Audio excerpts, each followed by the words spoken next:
My hair is just so much giving rat's nest. I'm trying to give chic top bun and it's giving rat's nest. And we're all just going to have to do what we do. Okay. Ignore it. It is what it is. Anyway, hello and welcome to Queen Things. I'm your host, KJ Miller. I'm a founder, a lecturer, a content creator, and I am still, I think, a Lizzo fan, which is why I'm going to listen to her album in full finally today. Yes, it's been out for, I think, a month, maybe more, and I've been talking about it. I've been talking about kind of not wanting to listen to it. I'm finally going to listen to it. That's going to be today's episode. Why, you ask? Well, first of all, I am a Lizzo fan. I really enjoyed Special. I thought that was a great album. I really enjoyed My Face Hurts from Smiling, her mixtape. I thought that was really good. Obviously, the album that kind of put her on the map. What was that album called? 'Cause I Love You? Yes, 'Cause I Love You. That album, I was looking back at the track list, had so many good songs. Like a Girl, Juice, Soulmate, Jerome, Tempo with Missy Elliott, Boys, Truth Hurts, Good as Hell. Like, that was the album that I think most of us came to know her from. It was so good. This is a person who has topped the charts. This is a person who has won Grammys, like, which she herself said in her interview with Swiftologist, which no, I didn't watch. I've seen some clips, but I didn't watch. I'm not big into celebrity interviews, just as an FYI. Anyway, for all those reasons, because I have been a fan, because I have enjoyed her work, I'm going to finally listen to this whole album and just give my whole, my true opinion. I know it's late, but better late than never. And that's what we're going to get into. Also, the reason I want to do it is because pop culture news has been kind of meh lately. Not a lot to talk about. The other thing I was actually thinking about talking about today was kind of doing a throwback to Queen's Two Crowns episode and talking about Olivia Rodrigo and Taylor Swift, because their names just keep getting brought up so much together. But frankly, I don't know. One, we already touched on it when we did the Olivia Rodrigo, Sabrina Carpenter episode from last season. And we touched a lot on the Olivia Taylor of it all. And I just don't feel like anything has changed since then. I don't feel like the discourse coming up now is adding anything to it. Like, what people are saying is not new. And in fact, I'm just finding a lot of what people are saying to be kind of petty and uninteresting. So if a new angle arises, that is a conversation I'd be happy to have as someone who's a fan of both. I'm a stan of Taylor, a fan of Olivia, but I think I could have, a perfectly good conversation about both of them. If something interesting arises to make us go back there and sort of rehash it. But as of now, I'm not seeing it. So when I looked at pop culture news today, I said nothing here really is getting me excited. So let's just go on ahead and finally listen to this Lizzo album, which is what we're going to do right after these announcements. The main announcement is, have you joined the Patreon? Because this last bonus episode, the June bonus episode, I reviewed Olivia Rodrigo's album, and it's pretty darn good, if I don't say so myself. I did enjoy the album, but if you want to hear everything I had to say, you're going to have to listen to the review. That's over on Patreon. That's announcement one. Announcement two, I am going to take a break. I'm actually in North Carolina. If you're watching, you can see I'm in a box. I'm at my co-working space that I use while I'm in North Carolina. But it's a good moment for me to take a break. So I'm going to take, I believe, the next 2 weeks off. You'll see. Will it be the next 1 week or next 2 weeks? You'll see. But I am going to take some time off. Not too long. Don't get crazy. But it's a nice moment to take a little summer break. And I'm sure y'all are on break too. Y'all are going to the beach. Y'all are going to Costa Rica and everywhere else, so you won't miss me for a couple of weeks. And that's it for the announcements. Let's get into this album. Now, before we dive right in, a little preamble. Obviously, this album has not been well received in its first week. She, according to Rolling Stone, sold something like 6,000 units. Don't quote me on that. It was well below 10,000, okay, is the point. And this is an artist who has gone platinum. So that number is, terrifying. If I were Lizzo, I would be terrified. And as I have shared on this show, to me, she has given her musings as to why this album is not making a splash. To me, it comes down to the music. I've heard her talk about everything but the music. I've heard her talk about the marketing. I've heard her talk about being a radio darling and now radio not being as important and the importance of streaming. I've heard her talk about content creation. I've heard her talk about, it feels like, every single thing except the music. And I honestly think it might be the music, from, again, just from the little bit I've heard. Speaking as someone who has loved so much of her music, what I've heard, the clips and sound bites and things I've heard from this album really haven't done it for me, but I have not listened in full. And that's what we're going to do. So I'm going to try my best not to really bring preconceived notions, just to listen, like, honestly.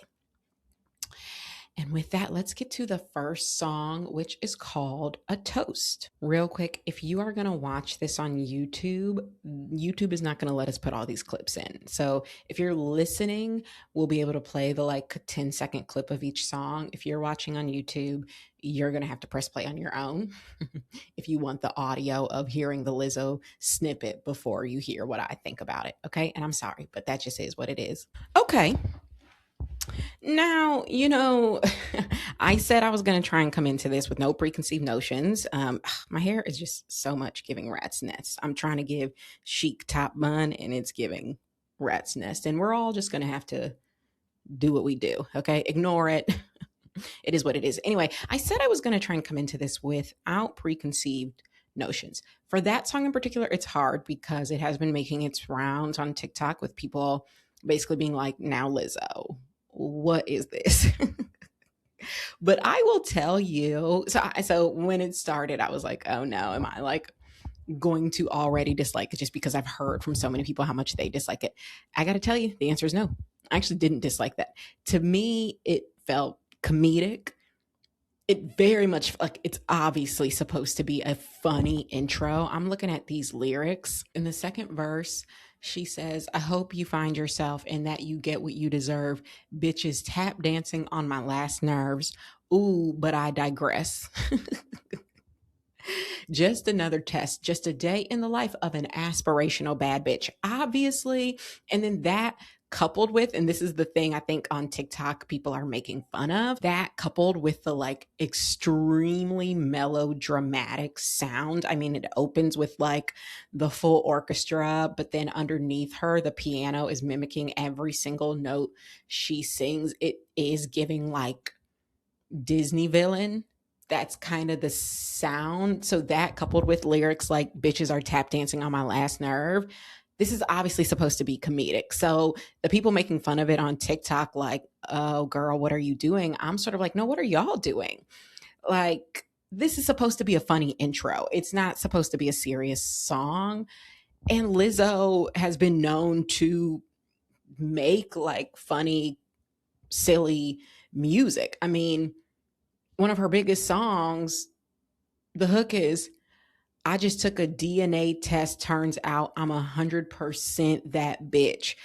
That is not meant to be Shakespeare. It's meant to be fun and funny.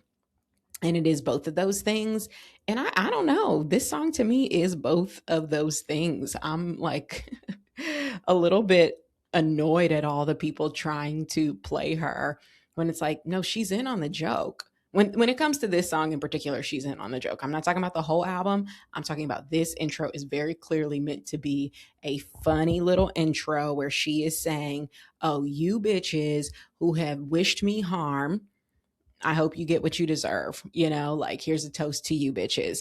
It's meant to be funny, and to me it was. I don't know. I thought it was kind of fun. I don't know if I have more to say on that one, so let's go to the next one. The next one is called Happy to Be. Okay, so quick initial thoughts. I didn't dislike it. In the beginning, the bass line kind of sounded like a Hosier song. But then once she started singing, particularly when we got to the chorus, it sounded like a Pharrell song, like, because I'm happy, clap along if you feel that. It very much had that vibe. And also it's called Happy to Be. I wonder if she sampled that song. Anyway, and I would say, I guess I like it about as much as Happy by Pharrell, but it's not as catchy. Like, Happy by Pharrell is never a song that I personally said to myself, I'm going to press play on this song and just in my room by myself listen to. However, when it would come on, which you guys know when that song came out, it came on all the time. I wasn't mad about it. I would sing along because I'm happy, clap along if you feel, it was kind of a happy song. This gives that. This gives that. It is a happy song.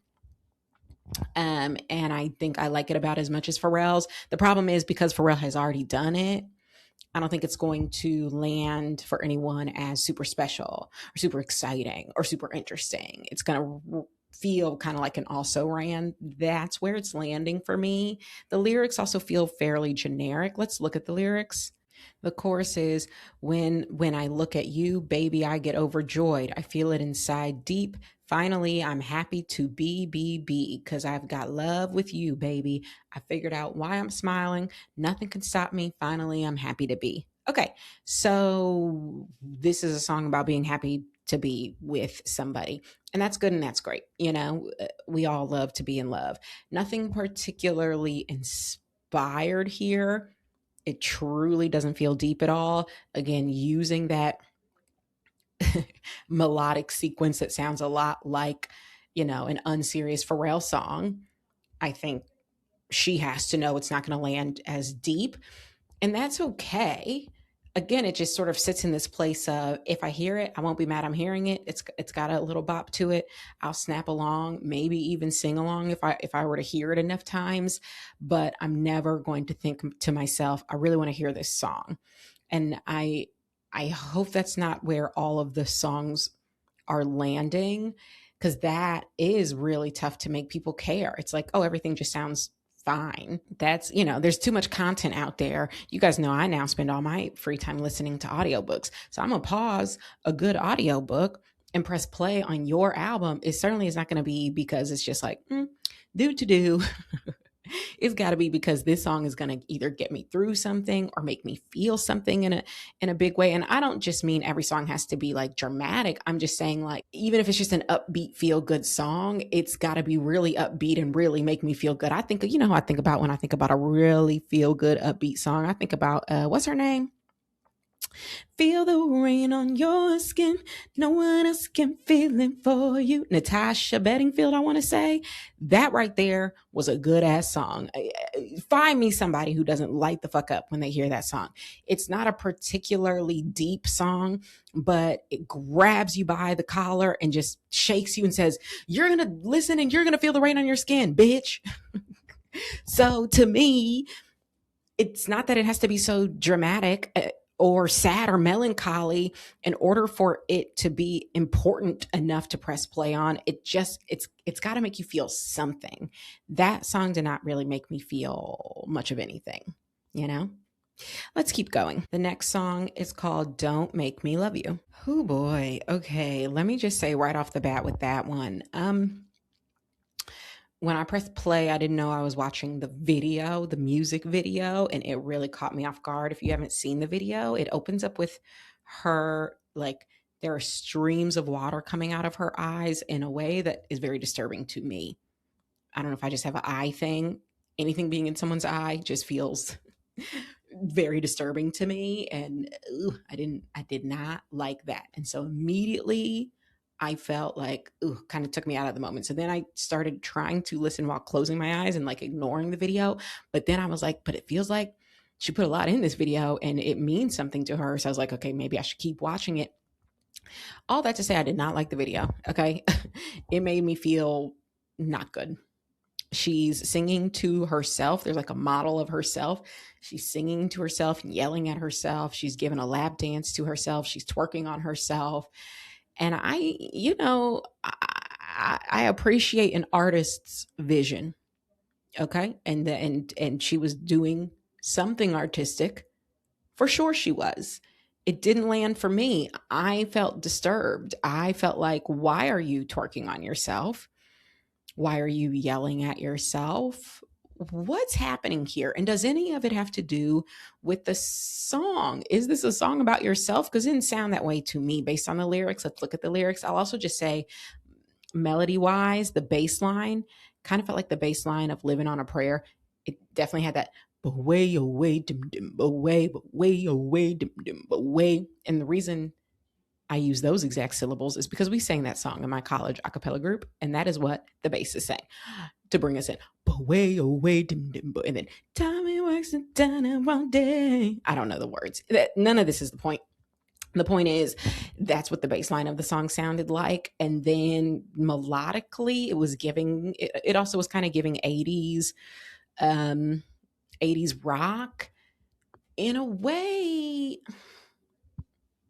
that just, I don't want to say it doesn't feel genuine. I think if she's doing it, it's because that style of music genuinely resonates with her. I don't know. It just, again, I wish I hadn't seen it with the music video first. I didn't realize that's what I was pressing play on, because the music video is coloring my perception here. But even just if I just think about the song, it just felt like I was listening to a lot of different things. Like I was listening to an 80s rock song, but I was also listening a bit to like a power ballad, but but in a disjointed way, particularly once you bring in the lyrics. Let's look at the lyrics. Okay, so she's saying, oh, here we go, playing with my feelings, playing with my soul, but I can't let you go. I just want to be wanted and feel beautiful. You better know what you want if it ain't me. Then we get to the chorus. Don't make me love you. Don't make my heart beat out of my chest. Don't make me want you if you just want something else. Don't you bullshit me, baby. If this ain't it, just tell me tonight. Don't make me love you. If you just gonna change your mind, don't waste my time. Okay. So again, to me, this doesn't read like she's talking to herself. This reads like she's talking to a romantic partner who can't make up their mind. Which great as a subject matter, but almost feels like a R&B type vibe, the lyrics. But then again, we've got the 80s power ballad underneath. And I don't know, it feels disjointed. It's not even that I think you can't do those two things together. It's that I think to do them together, you have to do it better. I believe Beyonce could do it. She probably has done it. It just felt disjointed. And again, I really didn't like the music video. And I'm still in this place where nothing is feeling particularly serious. And you guys know how I feel about that. Like I said with Sabrina's album, it all felt a little bit like a joke. And I don't like when everything feels like a joke. I don't mind a joke on an album. If the whole album is a joke, then I sort of feel like, well, am I in on the joke or not? Like, are you joking around with me? Are you pranking me? Is this a prank? You spent all this time and money and energy on this album, but you're joking. It's a comedy album. If the whole thing is that way. And like, I liked that beginning intro because it was so over the top. Like, obviously this is a funny haha moment. These last two songs, they don't read so much as funny. They just read as unserious. That's a little hard to get behind, particularly if we're going to get a whole album of it. And this one in particular felt disjointed. Happy to Be, at least to me, it sounded exactly like what you would expect a song like that to sound like. This one, yeah, I don't know. Didn't love it. Let's go to the next song, which is the title track. It is called Bitch. Okay, this song for me is very much giving great idea, mid execution. I personally think the idea of like doing a remix and a sample of the Missy Elliott "She's a Bitch" with the song "I'm a Bitch" by Meredith Brooks. I like that as an idea, and then I also like as an idea taking that and sort of like running with it. The way that Lizzo is running with it in this song, where she's saying that, and she actually samples the Cat Williams line, you can be fat, you can be black, but you cannot be a fat black bitch, right? I love that. I almost feel like this should have been a TED Talk. It just wasn't executed in a way that, again, makes me want to listen to it again. But some of these lyrics I really liked. Like, let's look at verse 2. The chorus ends with "She's a bitch." Then Lizzo comes in, "You mean a boss? You been through what I've been through. You know the cost. If I lost some followers, it ain't a loss, because I ain't lost sleep since I slept in my car." Which, if you know her story, She did used to sleep in her car. Like, she's really come from the bottom. That part gotta be me. I ain't playing no part. Am who I am because I speak from the heart. Um, I like those lyrics. I like what she's saying here. I like that essentially she has been told, we have to cancel you because it turns out you're not as nice as we all thought you were. We all thought you were like super nice, super kind, super sweet, cuddle, cuddle, cuddle, squeezable Lizzo, you know? It's like, oh, you're not that? And you're not that great of a boss? Canceled.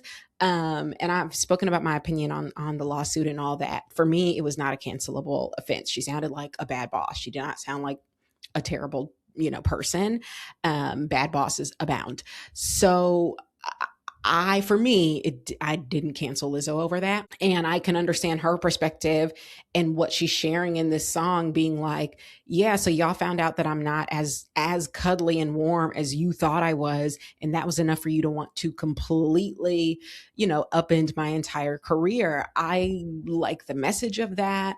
And again, I like the kernel of the idea of like the sampling these two songs. It feels like it should work, and yet somehow it doesn't. This, let me just say, is one of the reasons why I said this in a video about Beyonce recently and her songwriting, and how I have so much respect for her songwriting, because yes, it's very collaborative. Yes, she's pulling in pieces from this many people, that many people, whatever. But I said, if other people could do it, they would. And I had people trying to check me in my comments like, oh, KJ, what are you talking about? If other people could do it, they would. No, I meant it. I said it with my chest and I meant it. Most people can't. And I think this is a perfect example of that. This is a good idea. If Beyonce had had this idea, she would have figured out what's the missing element. This isn't working as is. Just putting these two songs together as is isn't working. She would have found another sample from another artist to loop in to make the melodic line work. And she would have worked on those lyrics. She would have brought in everybody from Blue Ivy to Jay-Z to The Dream to Ray to, her main collaborators to figure out, I have this idea. I know it's a good idea, but right now it isn't landing. And she wouldn't have stopped until it felt like a song we all wanted to sing along to. This is what I mean when I say, if other people could do it, they would. We watched people after Lemonade. We watched so many people try and come out with their version of Lemonade, and it fell flat. They couldn't do it. It's not about how many writers are in the room. If it's clearly not about that, she is the secret sauce. Anyway, I digress. The point I'm making here is we had a thread of an idea. I think that was a good idea. But when I listen to that song, I don't want to keep listening. I'm a bitch, I'm a lover. Like, I'd rather listen to the original song. The original song went hard. This sample remix of it does not. It just doesn't.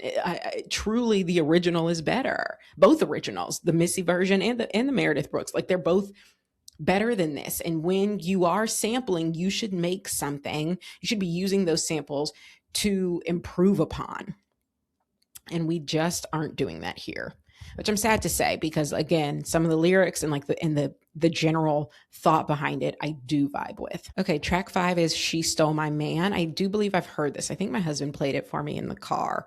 But let's listen. We finally got there, folks. We finally got to a song that I genuinely enjoyed. I was in here bopping my head, bopping along, definitely thinking I would listen to that again. And I'm trying to remember what I said about it when my husband played it for me. This was weeks ago, and I don't think I was this positive on it. So this is definitely a song that has grown on me. Maybe it's because I also just heard 4 kind of mid songs. Was it 3 or 4 kind of mid songs? I liked that. And it was funny in the right way. Lizzo can do funny. She is funny. That was fun and funny. And the driving, the driving melody underneath, I thought worked. It just worked. It felt like a bop, and it felt like classic Lizzo, not old Lizzo. Classic in that it was fun, when she talks about being Delulu, like all of that. It was fun, which I think is classic Lizzo, but it didn't feel like, oh, I've heard her sing this before. So this is just like an attempt on a riff on what we've already heard from her. I liked this one. It was fun. we could look at the lyrics. The lyrics are a little bit silly, but in a way that I enjoyed. I mean, the chorus, like, again, it's funny. She stole my man. I hate that bitch forever. Cause in my head, me and him, we go together. She stole my man, but honestly, I let her because in my head, I know my man would never. I'm over it, whatever. So she's built up this whole, unreal world wherein she and this man are together. And she is Delulu. Like, girl, what are you talking about? This obviously isn't real, but she has convinced herself that it is. Um, and it's fun. It's just fun. I feel like also kind of relatable that, like, you've built up a whole world in your head where you and this man go together. I can certainly relate. I recall doing things like that in high school, college, whatever. Like, oh, yeah, he doesn't know it yet, but we go together. It's fun and it's funny. And I liked the melody of it. I liked the driving force of it. And it doesn't just feel like unserious. It feels intentionally silly. Um, and joyful and delulu and just like fun. I could see like jumping up and down in my room. I love that in my mind, cause in my head, it was fun. I really like that one. The first song I can say on this album that I really enjoyed. A Toast to Me doesn't count. That was an intro. So the first like true song I can say, yes, really enjoyed it. Maybe we're going to be on a roll, maybe she needed a few songs to warm up, but maybe we're going to be on a roll. Let's see. The next song is Whose Hair Is This? Okay. Okay. Okay. That was another fun one. Clearly meant to be a joke. I liked it, it. It was very much to me giving Bruno Mars and it was giving Silk Sonic. It felt like a doo wop, old school doo wop, from the 70s or whatever. Do do do do la la la, do do do do do la la la, that kind of vibe. But then the deeply unserious lyrics over top. Whose hair is this? I've been blonde, I've been brunette, but I ain't been red. And then literally at the end, the like joke of like, oh wait, shit, I was red last week, right? So clearly meant to be unserious, clearly meant to be comedic. And I think this is a time where it works. So what I will say about this song, and then I'll get to what I think about it in the context of the album. What I will say about this song is I think this song works. I think it works the same way like Smoking Out the Window from Silk Sonic works. Like just you're singing in such a like old school croon yearn, like why did you do this? Whose hair is this? I ain't been red, like so serious, but about something that is deeply unserious. That juxtaposition does work. The doo-wop underneath works. So when you're looking for just kind of like a fun vibe like that, I think this song delivers on that. Now, does the song work for me in the context of the album? It just, you guys know, I've said it, I'm going to say it again. When the whole album feels unserious, it's like I feel unmoored. I like that word. And you know who taught me that word? Taylor Swift. I had heard it before then, but I don't think I had like used it in a sentence. So shout out to Taylor for that. I feel unmoored. Like I'm floating out in the ocean. What, nothing to hold on to. Is that what unmoored means? It does in my mind. What am I? What can I grab on to here if the whole thing is unserious? So while I think that song works, it just feels like the whole album is unserious. Okay, I guess if that's a vibe I'm going for, I don't know when I'd be in the mood for like 12 unserious songs, but I'm not saying it couldn't happen. But that song does work. It's just right now this album is sitting in a place where there doesn't feel like there's anything for me to latch on to. It is not sitting in a place that feels bad. It's just sitting in a place that feels kind of mid. It's not serious. There's nothing for me to really, latch my teeth into. She's not necessarily taking it seriously. And she said one clip I do recall hearing her say on her interview with Swiftologist is that this is her best work. Girl, no, it's not. Because we've heard your other works. This isn't your best, and it doesn't even necessarily feel like you think it's your best. Like, are you for real? I don't know. It's not that it's bad. I'm 6 tracks in, so there's 12 tracks on the album. So halfway through, I don't think this album is quote unquote bad so far. I just think for an artist of her stature, we're allowed to expect more than what she is delivering. However, these last two songs, they were fun. They were fun. I liked them as fun, kind of silly songs. Okay, track 7 is Little Black Cat. Okay, Little Black Cat, I liked it. I actually, I really did like it. I think this was one where we had most things I've been wanting on this album come together. It is, I think, pleasing to the ear. That little black cat ain't bringing you back. Da, da, da, da, ba, da, da. I think it is pleasing to the ear melodically. I think subject matter wise, it is serious enough. Like, yes, it still has that kind of Lizzo underlying humor, but not, it's not overdone. Let's look at some of these lyrics. So obviously, the premise of the song is she's trying to be superstitious, hoping that all of these various superstitions will bring this person back into her life, right? So the chorus is, I want to believe the universe has to know when you're coming back, when you're walking through the door. I'm looking for metaphors and none of this rational, but neither are we. We're supernatural. Okay, so that's the premise of the song. And then the lyrics of the verses, I think, like I said, have that sort of underlying Lizzo humor, but not taking it so far that we lose our grip on what this song is. So looking at verse 2 here, superstitious like Stevie, my horoscope told me that you wanted to see me. 4 a.m. in the back of the black car speeding, amethyst on the dash in the HOV lane. Full moon lighting up your exit 3A. You open up the door, my bad, I know you're sleeping. If I said I needed love, would you believe me? So the lyrics, again, kind of giving you that vibe of, I'm trying to figure out, are we ever going to get back together? I'm speeding back to your doorway. I've got my amethyst on the dash. I'm using my crystals. I've got the black cat. I've got, the numerology she mentions later on. Like, I'm doing all these different superstitious things to try to bring you back. And that is fun and relatable.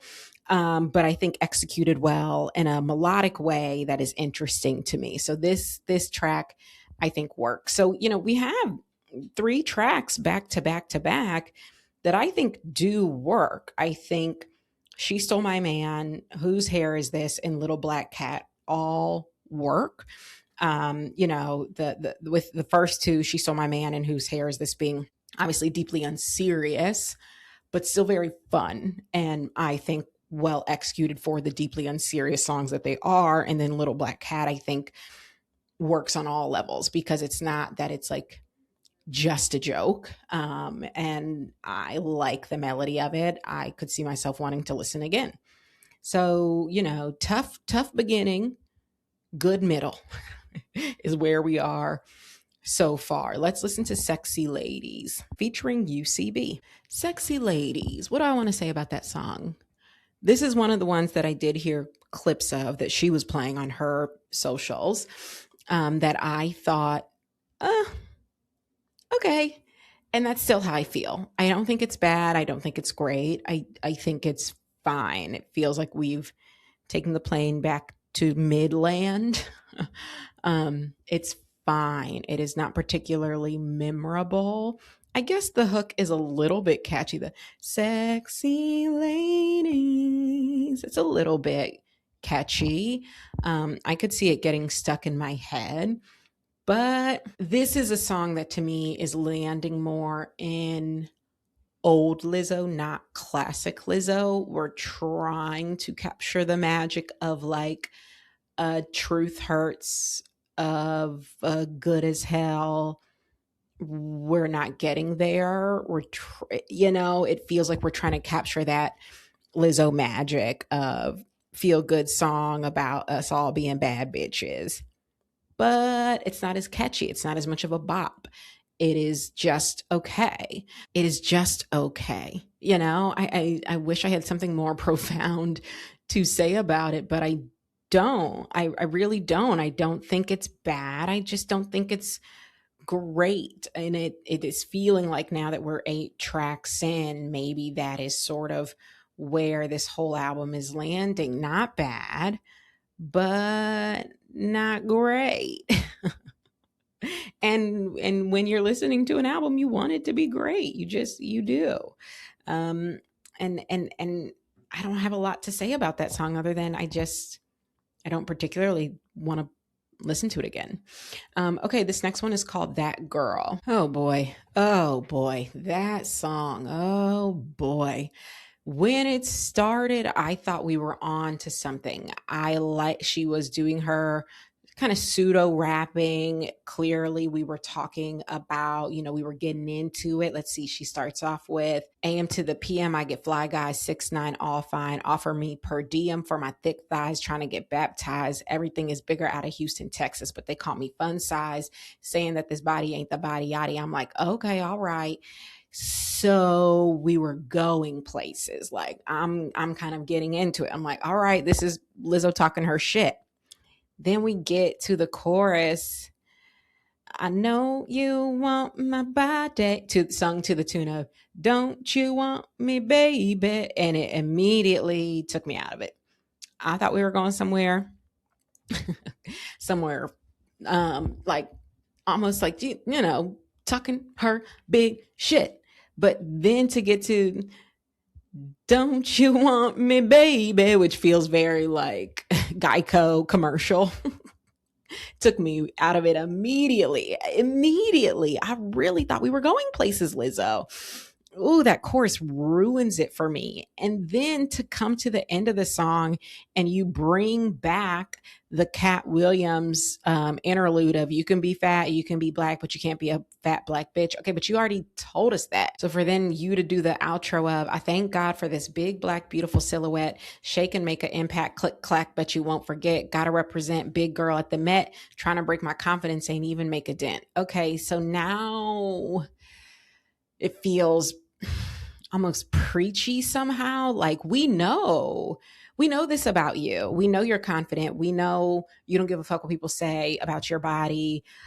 It started in what felt like a very like let me talk my shit place and ended in a very like preachy kind of over the top place, particularly bringing back that Cat Williams clip that you already used.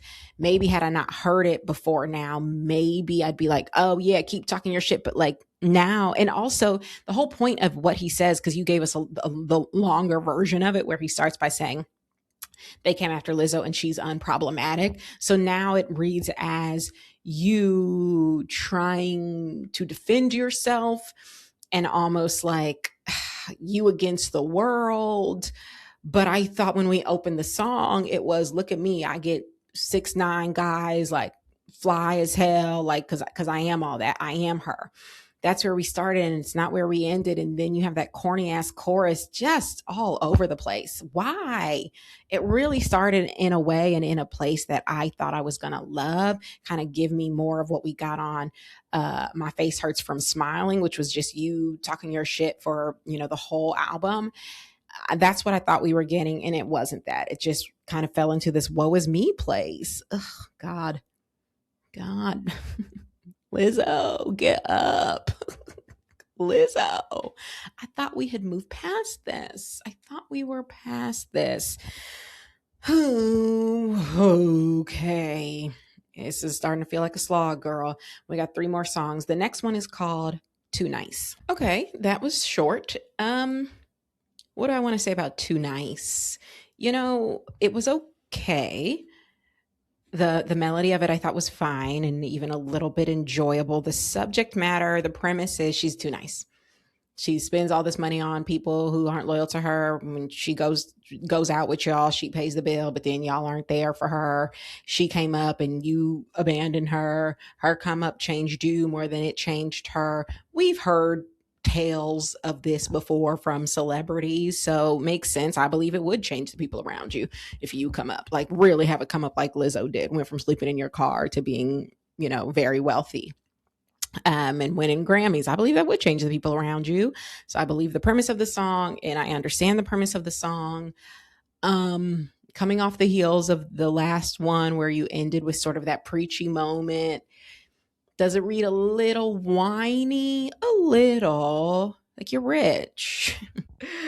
Who can y'all tell I have a eat the rich mentality? Like, ooh, there's only so much complaining about being rich we're all gonna stomach. And I don't know. Okay. It's giving like complain up or complain across, which I've spoken about. Don't complain down. Oh, woe is you. You're rich. And now when you go out, you have to pay the bill. Well, yes, Lizzo, if you take me out to dinner, if you and I go out to dinner and we're going Dutch, am I going to be like,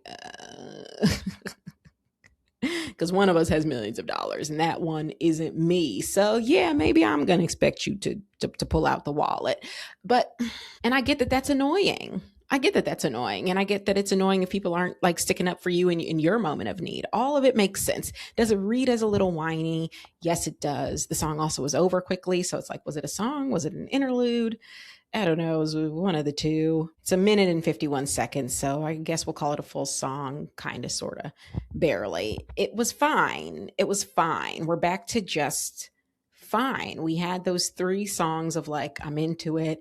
We're going someplace. Then we had Sexy Ladies, which was fine. Then we had That Girl, which was mid. Now we're at Too Nice, which again is fine and mid. And just like, I want to. I want to feel something, Lizzo. And I certainly am not going to feel it off of that. I don't know that I can relate. I guess I haven't come up enough to be able to relate to that. My homegirls from school still treat me like a homegirl. So I guess I can't relate. I haven't had enough of a come up to relate to that. So it's not reading as relatable. It's not reading as I'm a bad bitch. It's not reading there's nothing to grab me. It's what I keep saying. What is going to grab me and make me say, press play again? So far, nothing. So far, nothing, Lizzo. I don't know. It's like, this album is only 36 minutes long. I just looked down at Apple, 36 minutes long. I feel like I've been in this box listening to this album for 8 days. It is a slog. It is really, truly becoming a slog, not because it's bad, but because it's mid. And 12 tracks of mid is tough. It even then starts to wash away the ones that I didn't think were mid. I can barely remember back to them. And yet, we soldier on. The next one is called Like a Crime. And it felt just like a crime. Broke my heart and stole my life. Okay, Like a Crime. Immediately after I finished listening to that song, I went and pressed play on Jerome, which I hadn't heard in a long time. And the reason why is because this song, it's a ballad, and Lizzo, when she sings ballads, sort of the affectation she does with her voice is that just like extreme yearning. Everything is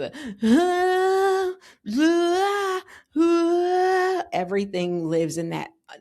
I don't want to say whiny, but like, it's always on a slide. It's very rarely am I just holding a note. I'm kind of gliding on a note.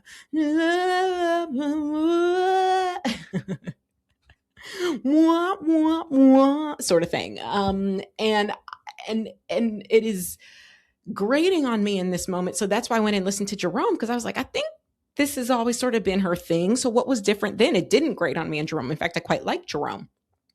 So I pressed play on it again just to remind myself. There is a little bit, I think, of confirmation bias happening here. I don't think she sounds that different on Jerome than she does on Like a Crime. But I will say, for me, it still reads as more authentic. It still reads as more purposeful, more intentional than what I feel like we're getting on Like a Crime. Like a Crime feels just something about it feels a little soulless. And I don't know. The reason I say confirmation bias is because, like, is that because just the space I am in now, having listened to so much of this album, is like, girl, where are you?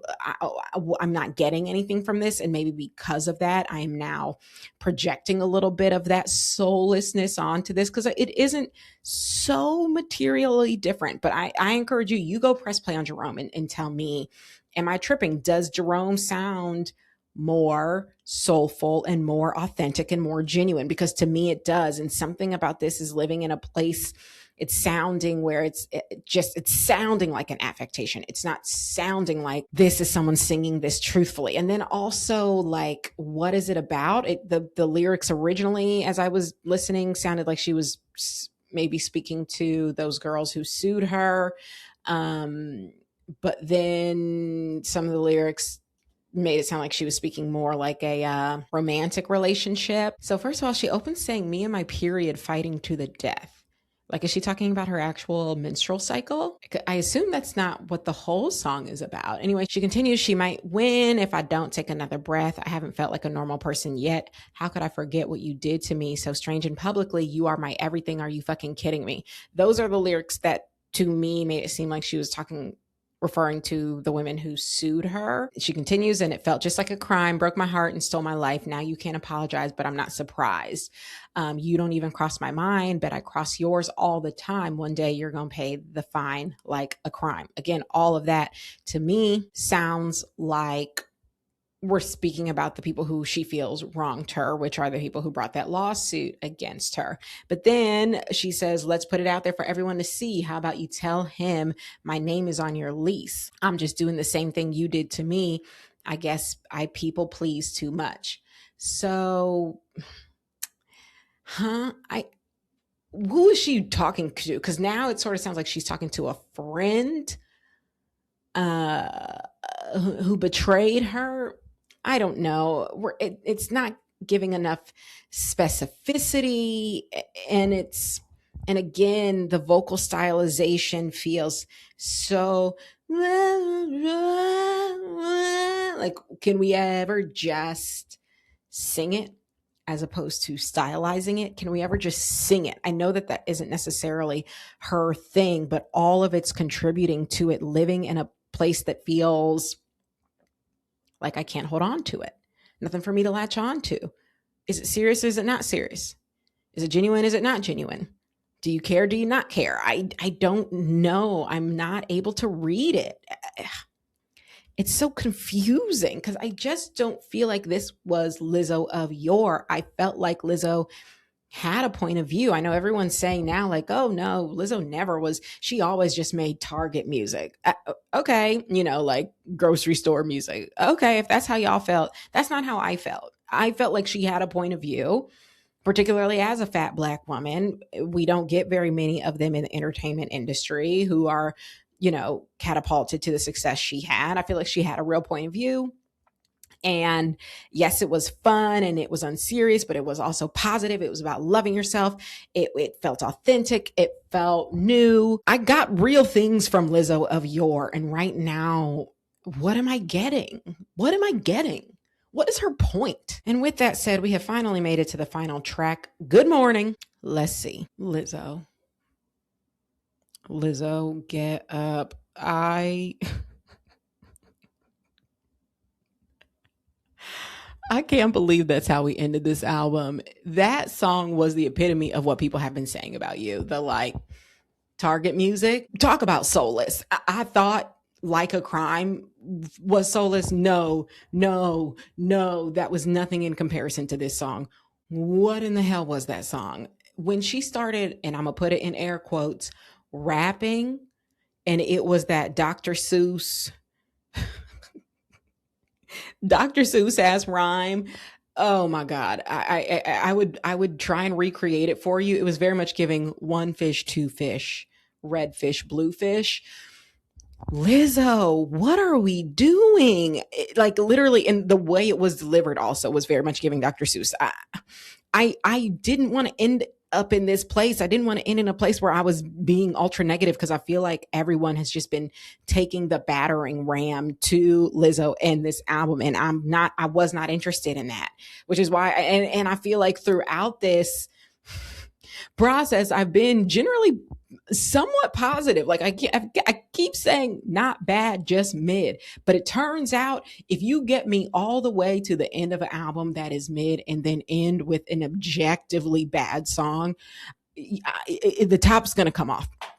I am honestly a little bit irate.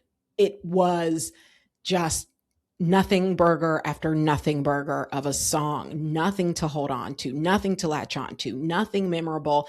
Even the songs that I liked, those were the jokey songs. So it's like, yeah, I like them as a key, but as a what's the emotion I'm going to be feeling where I'm going to be like, and now I'm going to put on that this ain't my hair, that ain't my hair, whatever it was called. Like, what's the emotion I'm going to be feeling that's going to make me even play that song? And that's one of the songs I liked. That's one of the songs I liked. I'm irate and I'm being too loud because I'm in a box and there are people around. We're in a co-working space. My God, Lizzo, we're in a co-working space and I'm upset. I know what you're capable of. I've heard it. I've named the albums I enjoyed. I enjoyed My Face Hurts from Smiling. I enjoyed Special. I enjoyed your work. What are we doing? And then getting online and calling it your best work. Please retract that. Please retract that. Please help me believe that you don't believe that. This can't be what you're calling your best work. It is mid to the point of bringing me to tears. That 36 minutes felt so long because I kept waiting to care. I kept waiting to feel something. I contrast this to Olivia Rodrigo's album that I reviewed last week. Hashtag join the Patreon. That album, it was not a perfect album. It was not, for me at least, a no skip album, but there were so many points where I felt something on that album. What am I being made to feel here? This is just, and it's not that it's so bad. It's that what's bad is being so mid. Like that is what's bad when we know you can do better. I know it. I know that everyone, again, is in their articles and online saying like, no, this is just who Lizzo is. And it worked in 2016 and 2019, but it doesn't work anymore. But it's not that she's changed. We've changed. No, I think she's changed. I think she's changed. I think I can press play on Truth Hurts right now and it'll still go up in 2026. That is a good song with a point of view, with someone who cares about what the fuck she's saying. That is not this. They are not the same. It's not that Lizzo hasn't changed. She has changed. I don't know what this album is even attempting to get me to feel. You're a bitch. Okay. I'm okay with you being a bitch. Genuinely, I am okay with that. But like, was that my takeaway from this album? No. I wish it were. I wish the whole album was, yeah, I'm a bitch. I'm that bitch. I'm a bitch. I wish that was the vibe of the whole album because then I would walk away feeling something. Maybe I'd walk up out of here, out of this box, feeling like, yeah, and I'm that bitch too. Shout out to all the bitches. Bitches up. We up. If that's what I walked away feeling, I love it. But I feel nothing other than annoyed that I never felt anything listening to this album when I know you can make me feel something. Just a whole album of mid, and then a closing song that truly, I really would like to say, I never want to hear again. I can't even play it again to try and recreate for you the moment that really pissed me off, because that would mean having to listen to it again. And I refuse. I refuse. Just from the Pharrell knockoff to the like Bruno Mars knockoff to just songs that are fine, but again, don't rise to the level of anything exciting. The whole thing is just, I deeply, genuinely, in my heart believe an album has to make you feel something. Even Life of a Showgirl, to me, even though a lot of people just called it like pop and like, oh, it wasn't as deep as what Taylor has done before. Yeah, I agree. It's not as deep as Folklore, but there were still plenty of moments on that album where I felt something. And as you know, I like that album. But I felt fun. I felt like funny. I felt like sad in parts, particularly on Don't Ruin the Friendship. I felt like on the song Life of a Showgirl, like, yes, like this is what it takes to be about that life. It isn't easy and people are going to try and knock you down along the way. Nevertheless, we persist. I felt things. And this is on an album that a lot of her fans call her weakest album.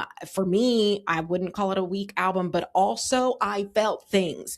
An album should make you feel things. We think about a Cowboy Carter. Oh my God, the gamut of feelings I felt on Cowboy Carter, the gamut of feelings I feel on every Sarah Bareilles album. Can't wait for her album to drop. Probably will review that here as well. I should feel things, whether it's feeling melancholy, whether it's feeling sad, whether it's feeling fun, whether it's feeling thoughtful, whether it's feeling provocative. I should feel things. And I felt nothing. I felt nothing, Lizzo. This can't be your legacy. Get up.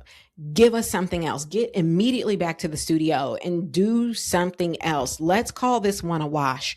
Even the greats, even the greats have bad days, okay? And I don't know if I'm currently going to call you a great, like give you that moniker, but you have made great music before, and I believe you can do it again, but this is not that. This is not that, girl. You have got to get up, okay? Stop doing interviews talking about it's everything but the music. It's the music. I'm here to definitively say it's the music. This music, this is not going to get you the streams. It's not going to get us there, girl. Please, please, anything but this. Oh, Lord.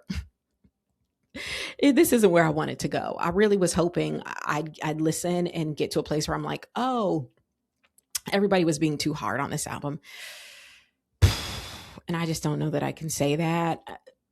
Are they being a little hard? Are they being a little ridiculous? Yes. But in general, you can do better. And you have, and you should.